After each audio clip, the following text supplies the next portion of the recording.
Welcome to a top secret studio in Bavaria where I'm getting a first look at what I genuinely think is the most important car of the year, the all-new BMW iX3. Now, this isn't just another electric SUV, it's the beginning of a total reinvention of BMW's future. And the figures on this car are absolutely extraordinary. It's a 500-mile powerhouse that can recharge in 20 minutes.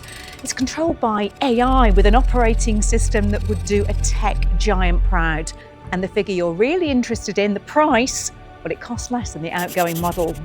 There's a lot to get excited about, so stay with me while I take a closer look.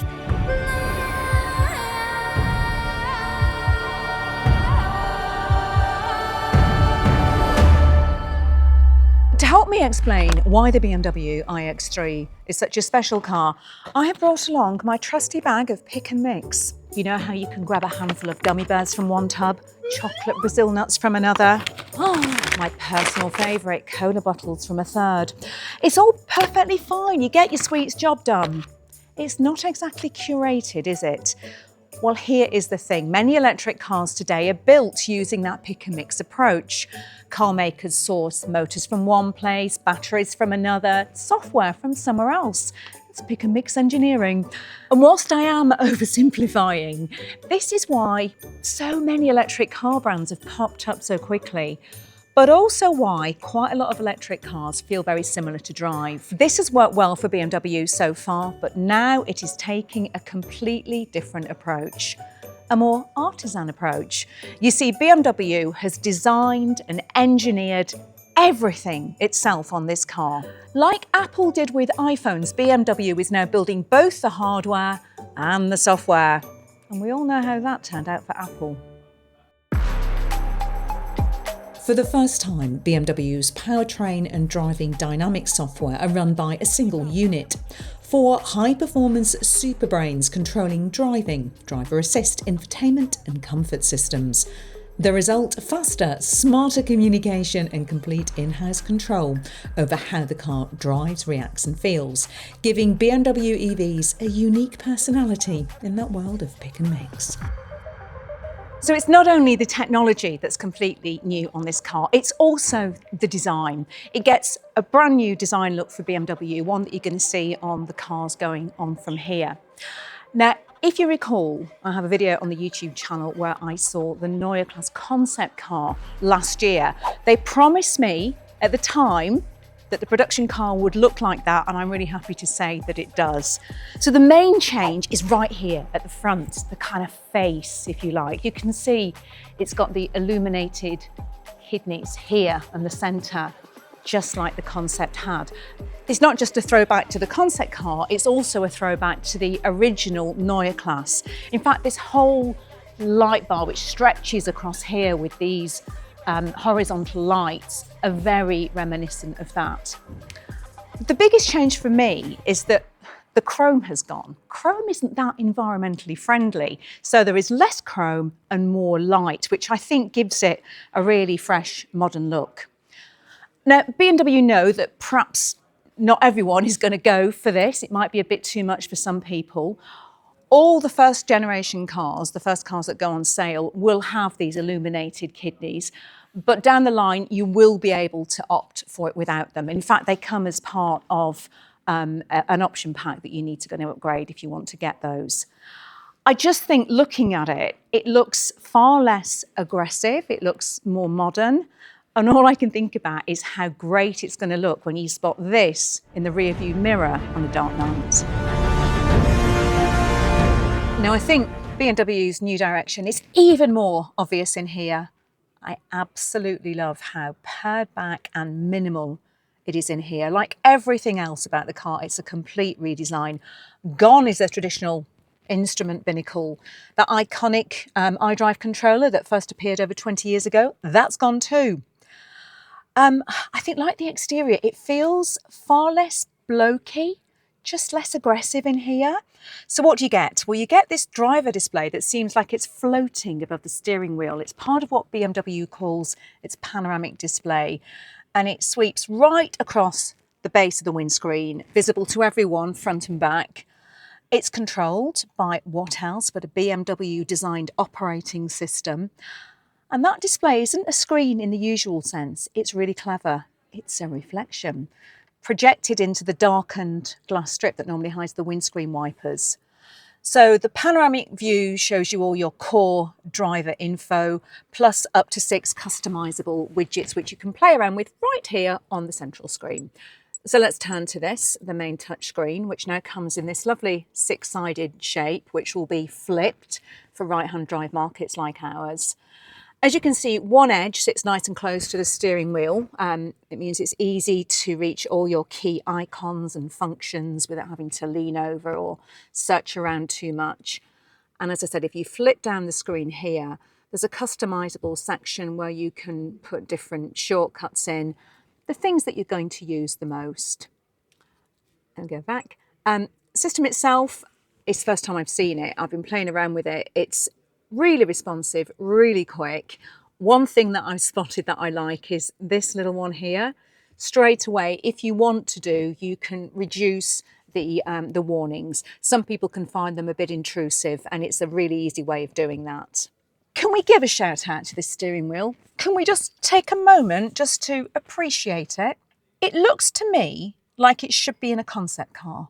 I really think it is absolutely stunning.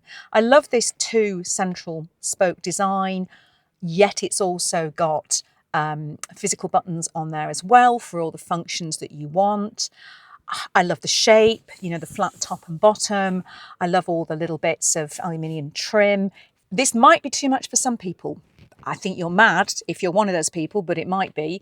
And you will be able to opt to a more traditional steering wheel if this thing of beauty isn't your thing. It's all the usual stuff. Storage is okay, twin wireless charging, loads of charging ports, cup holders, that in there. But really, let's face it, this interior is all about this steering wheel. Oh, and that as well. One thing I have noticed through playing around is that there are no physical buttons for the climate control. It's all done in the screen. However, there is a voice assistant who apparently is very good and is very good at making things cooler and warmer, who also happens to look a bit like an alien. So let's have a chat to them. How do we do this? Hi BMW, how are you today?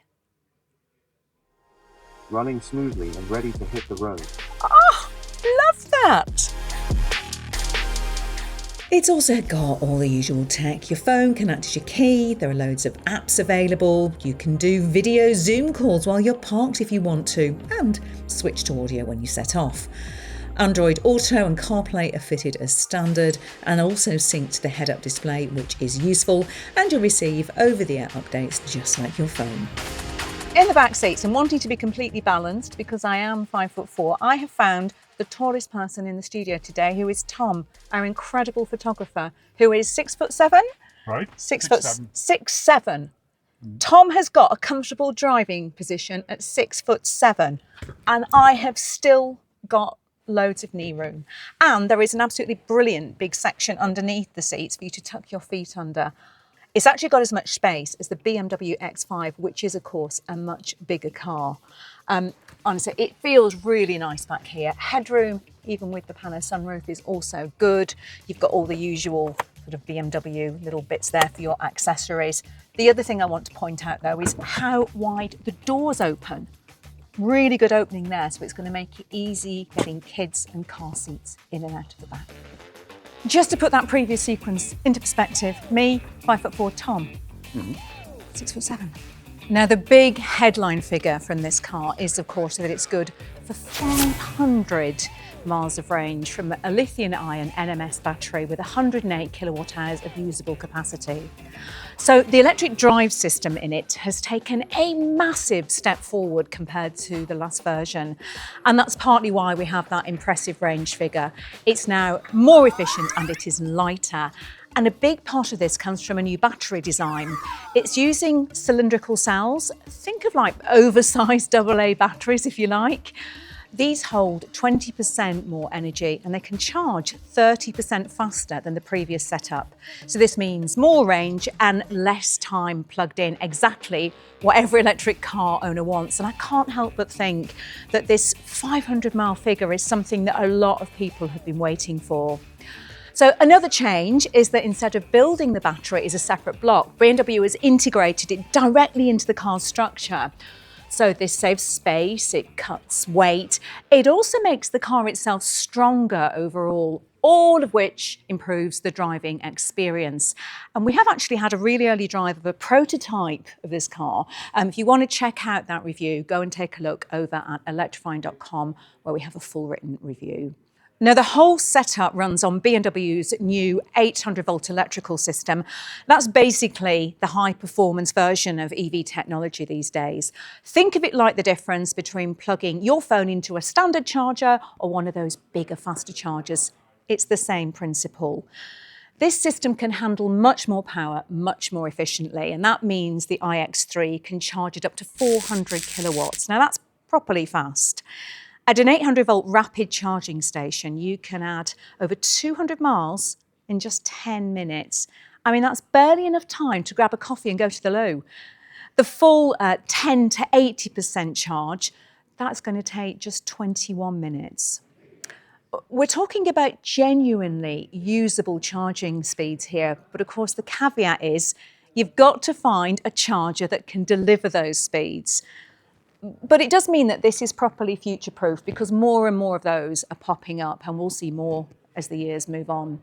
One other clever thing is that when you approach a charging station, this charging port automatically opens so you're ready to charge.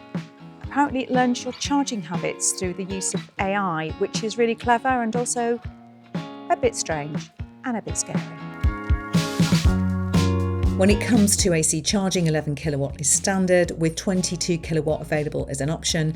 You get a vehicle to load, so your iX3 can act as a mobile power bank, allowing you to plug in appliances or charge devices directly from the car. And it's ready set up for vehicle to home and vehicle to grid. If this is new language for you, then do head over to electrifying.com, where we have loads of explainers on how it all works. Performance, well, that's impressive thanks to 2 electric motors, one at the front, one at the back. Together they produce 470 horsepower. 0 to 62 takes just 4.9 seconds with a top speed of 130 miles per hour. As you can see, there is no shortage of space here in the boot either. It's about the same size as the outgoing car, 520 litres. The rear seats split into 3, and if you drop them completely, you get loads more space, 1,720-ish litres, or when there's a frunk as well, which is handy. You may wonder where the parcel shelf is. It is underneath here, underneath where I'm sitting, so there's a handy place for you to chuck that in, not to lose it as I once did. I took mine out and left it somewhere and lost it. That wasn't very good. Anyway, you won't need to do that. One thing I really like is the fact that there is no big load lip to lift things over, and you can also get a roof rack fitted as well. Yeah, as you can see, it fits a Ginny in it. So we've been talking quite a lot about the overall sustainability of electric cars at the minute, particularly because the UK government now considers a car's overall carbon footprint when deciding the eligibility for its electric car grant. And it's something we've long championed at electrifying.com. We give green hero status to brands and models that we think look beyond the tailpipe emissions to their overall manufacturing emissions. And BMW is already a holder of that award, and I'm sure that this will get one too. Now, around a third of it is made from recycled materials. The supply chain emissions are 42% lower than the previous model. And those new cylindrical cells in the high voltage battery that I mentioned have a carbon footprint which is also 42% smaller than the previous generation cells. So if you look at the current European energy mix, this car reaches carbon parity with a petrol car after just over 13,500 miles. If it's being charged completely on renewables, it gets there at just under 11,000 miles. I think it's just really encouraging to see brands taking such a holistic approach to building a car, and it is something that a lot of other manufacturers need to be doing as well. Pricing? Well, as I mentioned earlier, it actually costs less than the outgoing model, starting at £58,755 on the road, rising to £62,755 for the iX3 50 xDrive M Sport Pro. Now that undercuts rivals like the Audi Q6 e-tron, and with the tech and spec available on the new iX3, we think it makes for a really strong package.